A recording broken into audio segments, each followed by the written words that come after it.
بعثت عمومی کا آغاز آپ نے کیا کیا؟ یہ بھی صلح حدیبیہ کے فوراً بعد سن 6 ذی قعدہ صلح حدیبیہ ہے، سن 6 ہی کے آخر میں آپ نے بیرون عرب دعوتی خطوط اور سفیروں کی ترسیل کا آغاز کر دیا۔ سن 6 کے آخر میں تو ذی قعدہ کے بعد ذی الحجہ ایک ہی مہینہ رہ گیا نا، تو اس میں تو صرف نجاشی کی طرف بھیجا گیا، چونکہ وہ جو ایمان لائے تھے نجاشی، حضرت نجاشی جن کا کہ تابعین میں شمار ہے، ان کا انتقال ہو گیا تھا۔ اب جو بھی تھا وہاں بادشاہ وہ عیسائی تھا، اس پہلا خط آپ نے اس کو بھیجا۔ پھر یکم محرم سن 7 سے آپ نے جو خطوط اور سفیر بھیجنے شروع کیے، تو نوٹ کرتے جائیے۔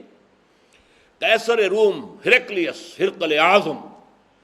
دہیہ کلبی رضی اللہ تعالیٰ عنہ بھیجے گئے آپ کا نامہ مبارک لے کر۔ خسرو پرویز،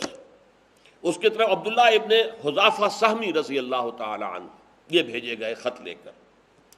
مقوقس شاہ مصر، اصل میں شاہ کا لفظ اس کے لیے صحیح نہیں ہے، وہاں ایک مذہبی حکومت تھی عیسائیوں کی،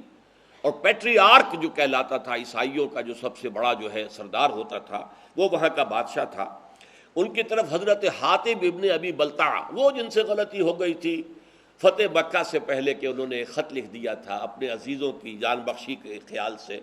اور وہ مکے والوں کو اطلاع دے دی تھی، حضور نے خفیہ رکھا ہوا تھا اپنے مکے کی طرف جانے کو، لیکن انہوں نے اطلاع دیتی تھی وہ، لیکن ان کے بارے میں آپ کو معلوم ہے حضور نے فرما دیا تھا کہ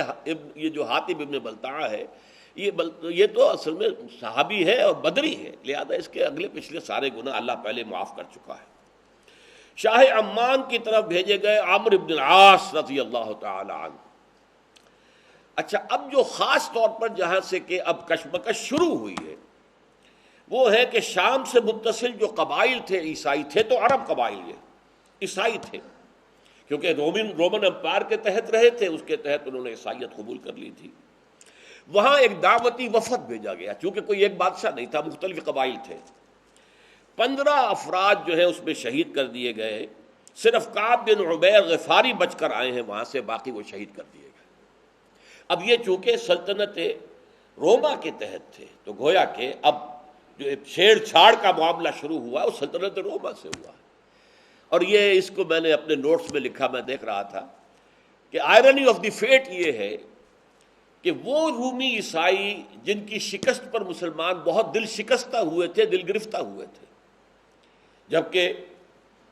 ایرانیوں نے شکست فاش دی تھی ہرقلیس کو، اور جن کی فتح جب ہوئی ہے یوم بدر کے وقت ہی ہوئی ہے، تو مسلمانوں نے جشن منایا تھا، اس لیے کہ ظاہر بات ہے کہ ایرانی آتش پرست تھے، مشرکوں سے قرب رکھتے تھے،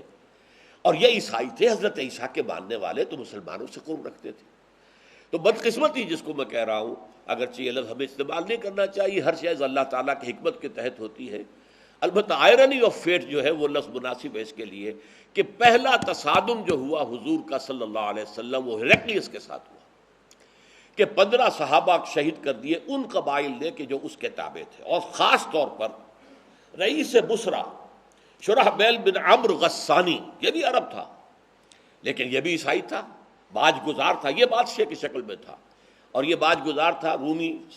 جو ایمپرر تھا اس کا۔ اس کی طرف بھیجے گئے تھے ایلچی کی حیثیت سے حارث ابن عمیر رضی اللہ تعالی عنہ، حارث ابن عمیر ازدی،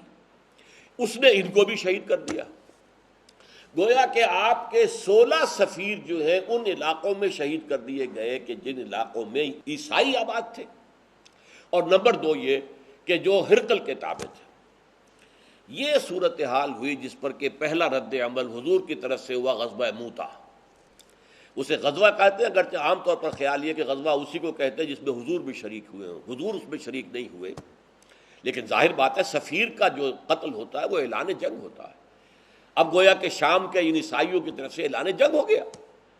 تو حضور نے ایک لشکر تیار کیا 3000 افراد پر مشتمل صحابہ کرام کا، اور اس میں گویا کہ آپ کو پہلے سے معلوم تھا کہ کیا حالات پیش آئیں گے۔ آپ نے 3 جو ہے سپہ سالاروں کا اعلان کر دیا کہ پہلے زید ابن حارثہ ہوں گے رضی اللہ تعالی عنہ، اگر وہ شہید ہو جائیں تو جعفر ابن ابی طالب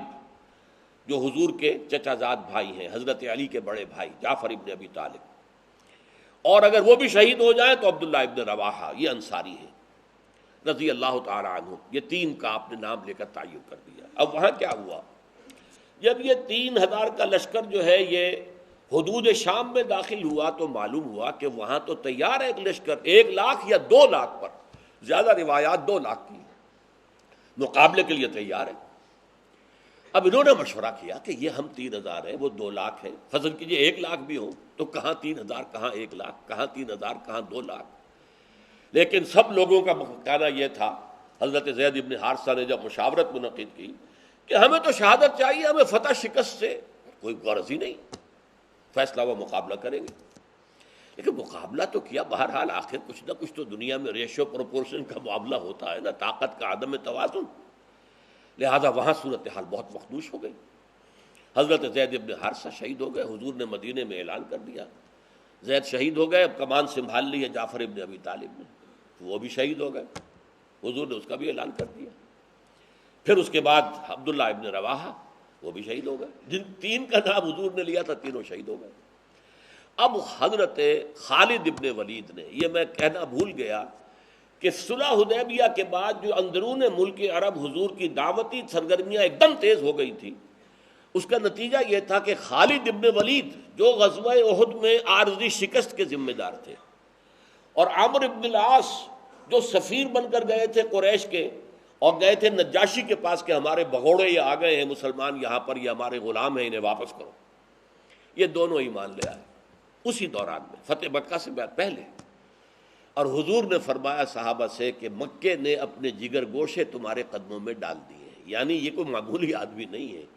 خالد ابن ولید کوئی معمولی انسان نہیں ہے، عمرو ابن العاص کوئی معمولی آدمی نہیں ہے، مکے نے اپنے جگر گوشے جو ہے وہ تمہارے قدموں میں ڈال دیے۔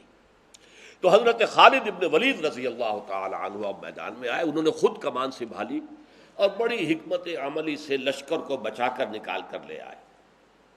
اس میں صرف یہ ہے کہ 12 مسلمان شہید ہوئے، باقی لشکر بچ کر نکل آیا، یہ بہت بڑی کامیابی تھی۔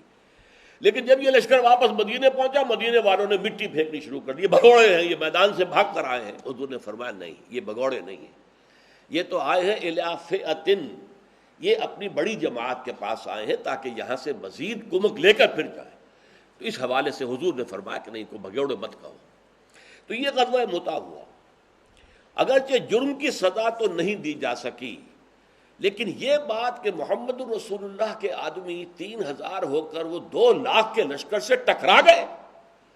اس نے ایک بہت رعب قائم کر دیا پورے علاقے پر، ہلا دیا اس پورے علاقے کو کہ یہ طاقت کیسی ہے ان کے اندر۔ منحصر مرنے پہ ہو جس کی امید، نا امیدی ان کی دیکھا چاہیے، جس کی امید مرنے سے منسلک ہو جائے، مرنا سب سے بڑی کامیابی ہے، شہادت فی سبیل اللہ، تو اس کو کسی شے کا خوف ہوگا؟ سب سے بڑا خوف تو اسی کا ہوتا ہے، جان نہ چلی جائے، اور جو جان دینے ہی کو سب سے بڑی کامیابی سمجھے، منحصر مرنے پہ ہو جس کی امید، نا امیدی اس کی دیکھا چاہیے۔ تو گویا کہ ایک بہت بڑا جو ہے زبردست رعب پڑ گیا، اور جس کے نتیجے میں سلطنت روما کی جو ہے جڑیں ہل گئی۔ اس کے بعد پھر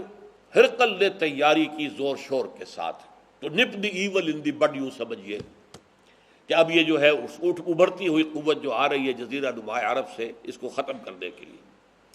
اس نے اتنا بڑا لشکر تیار کیا کہ مدینے میں مسلسل حالت خوف طاری رہتی، ذرا سا پتہ کھڑکتا تھا، آ گئے رومی، آ گئے رومی، آ گئے رومی، آ گئے۔ رومیوں کے آنے کی یہ خوف جو ہے مسلمانوں پر وہاں تھا، مشرکین بھی تھے وہاں، وہ منافقین بھی موجود تھے۔ لیکن بہرحال نبی اکرم صلی اللہ علیہ وسلم نے 30,000 کا لشکر تیار کیا، آپ تبوک تک پہنچے، اور تبوک سرحد شام کے اوپر 30,000 کا لشکر لے کر 30 دن تو لگے ہیں آپ کو جانے اور آنے میں، 15 دن، 20 دن آپ نے وہاں قیام کیا۔ ہرقل میدان میں نہیں آیا، اپنی فوج لے کر پیچھے ہٹ گیا۔ اس کی وجہ کیا ہے؟ ہرقل پہچان چکا تھا جب آپ کا خط گیا تھا، دعوتی خط حضرت دہیہ کلبی رضی اللہ تعالیٰ عنہ لے کر گئے تھے، اس نے خط پڑھتے ہی پہچان لیا، وہ عالم تھا، عیسائی عالم، کہ یہ وہی ہیں کہ جن کی نوید جو ہے وہ تورات اور انجیل میں تھی۔ وہ چاہتا تھا ایمان لے آئے، اور اس کا تفصیلی واقعہ آپ سیرت کی کتابوں میں پڑھیے کہ اس نے پوچھا کوئی عرب یہاں آیا ہوا ہے؟ معلوم ہوا کہ ہاں، ایک عرب قافلہ جو ہے کاروان تجارتی آیا ہوا، ابو سفیان کی سرکردگی، اس کو بلایا، ان سے مکالمہ کیا، اور مکالمہ کر کے ایسی باتیں نکلوائیں اگلوائیں ابو سفیان سے، اس وقت تک وہ مشرک تھا،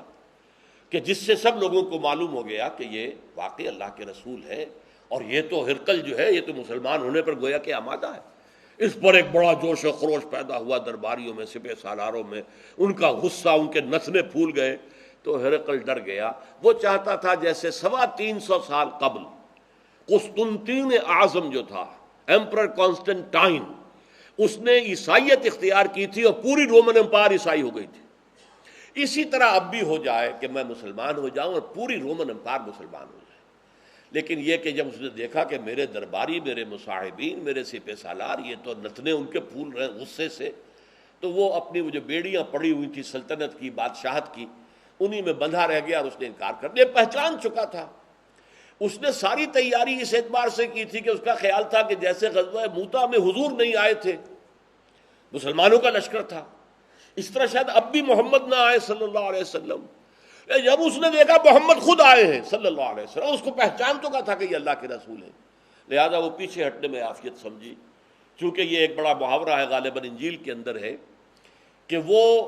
جیسے کہ چھری اگر تربوز یا خربوزے پہ پڑتی ہے تب بھی خربوزہ کٹتا ہے، اور اگر خربوزہ چھری پر گرے گا تب بھی خربوزہ ہی کٹے گا۔ اس طریقے سے چھری کا تو نقصان نہیں ہوگا، اللہ کا رسول جس سے ٹکرائے اس کے لیے شکست لازم ہے، اس لیے وہ پیچھے ہٹ گیا۔ حضور وہاں 20 دن قیام کر کے واپس تشریف لے آئے۔